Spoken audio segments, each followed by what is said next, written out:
Okay, let's break down this whole gas fee thing. Think of gas fees like tolls on a highway. You want to get your crypto from point A to point B, but the miners processing those transactions need their cut too. That's essentially what a gas fee is.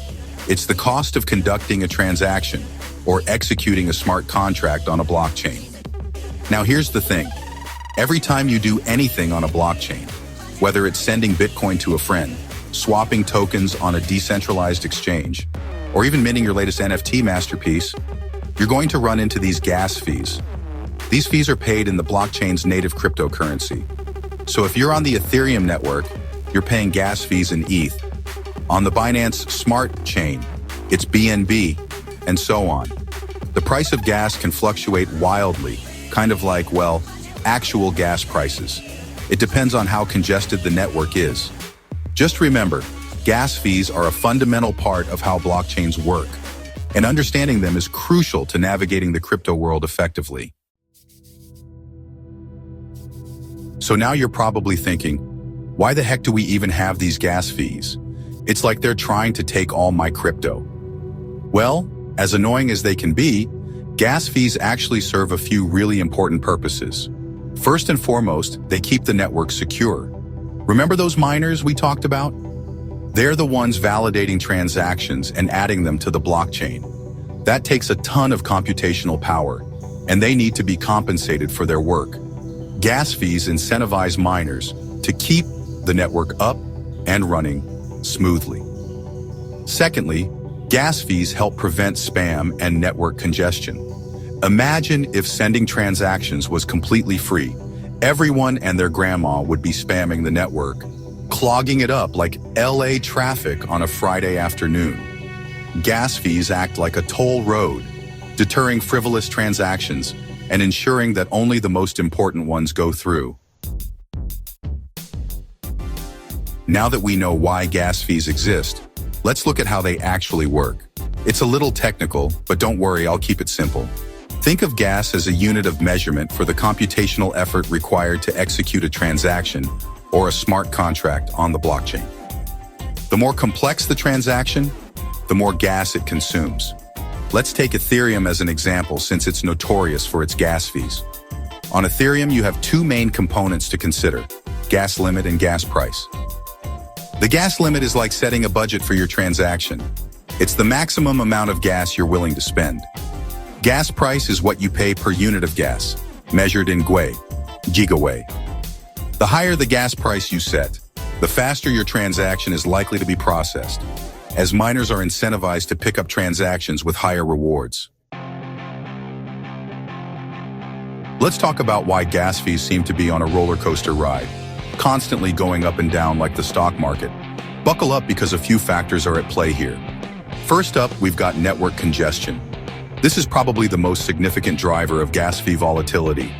When the blockchain gets clogged with a ton of transactions, like during a popular NFT drop or a sudden market surge, gas fees skyrocket as users compete to get their transactions processed quickly. Next, the complexity of your transactions matters. Simple transactions like sending crypto from one wallet to another require less computational power and thus have lower gas fees. But if you're doing something more complex, like interacting with a DeFi protocol or minting an NFT, be prepared to shell out more gas. Then there's blockchain scalability. Some blockchains are just better equipped to handle high transaction volumes than others.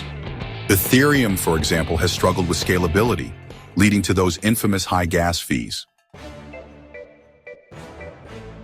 Now, let's get real about how these crazy high gas fees affect us, the everyday crypto users. First off, high gas fees can be a major buzzkill, especially for smaller transactions. Imagine wanting to send a friend $20 worth of crypto, only to get slapped with a $10 gas fee. It's like paying a 50% commission, and it makes absolutely no sense for those microtransactions. Secondly, fluctuating gas fees make it incredibly difficult to estimate costs accurately. You might think you're getting a sweet deal on a DeFi trade, only to find out that the gas fees eat up all your potential profits. High gas fees can also deter new users from entering the crypto space. Imagine trying to explain to your grandma that she needs to pay a fee to send digital money. And oh, by the way, that fee can change at any moment. Enough with the doom and gloom. Let's talk about how you can save money on gas fees and keep more of your hard-earned crypto in your wallet. First up, Layer 2 solutions are your new best friend. These are like side chains that interact with the main blockchain, but with significantly lower fees and faster transaction speeds. Timing is everything in crypto, especially when it comes to gas fees. Avoid transacting during peak hours when the network is slammed with activity. Weekends and late nights tend to have lower fees, so plan your transactions accordingly.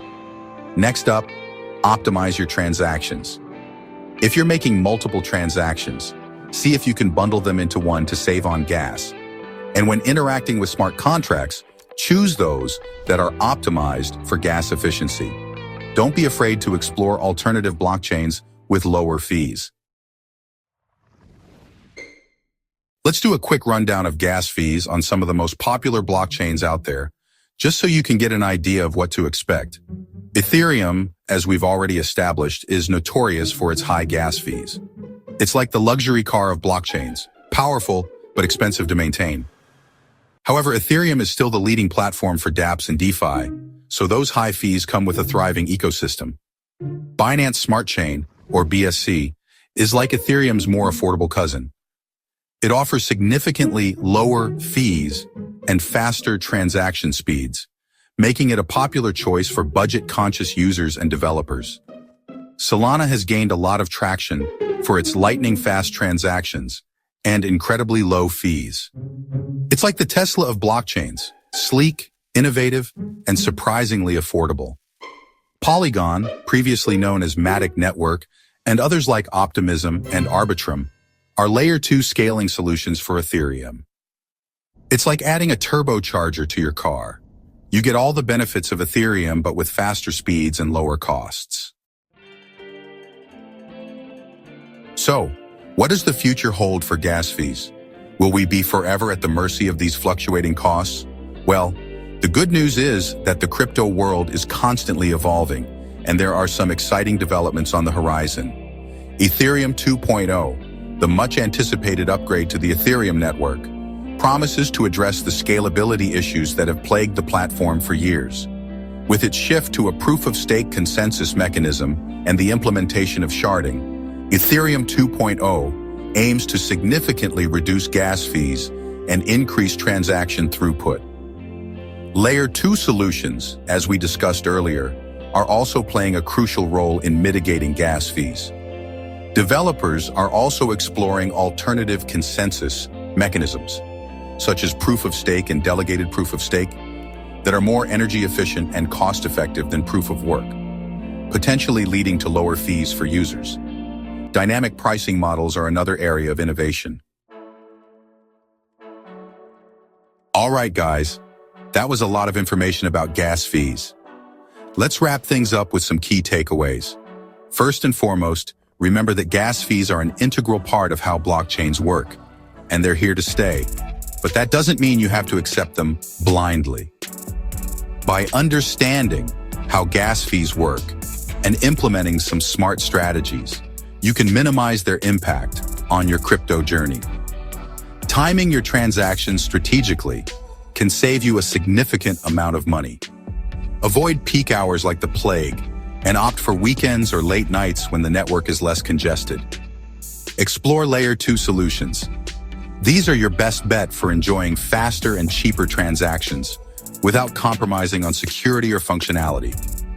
Don't be afraid to venture beyond Ethereum and explore alternative blockchains with lower fee structures.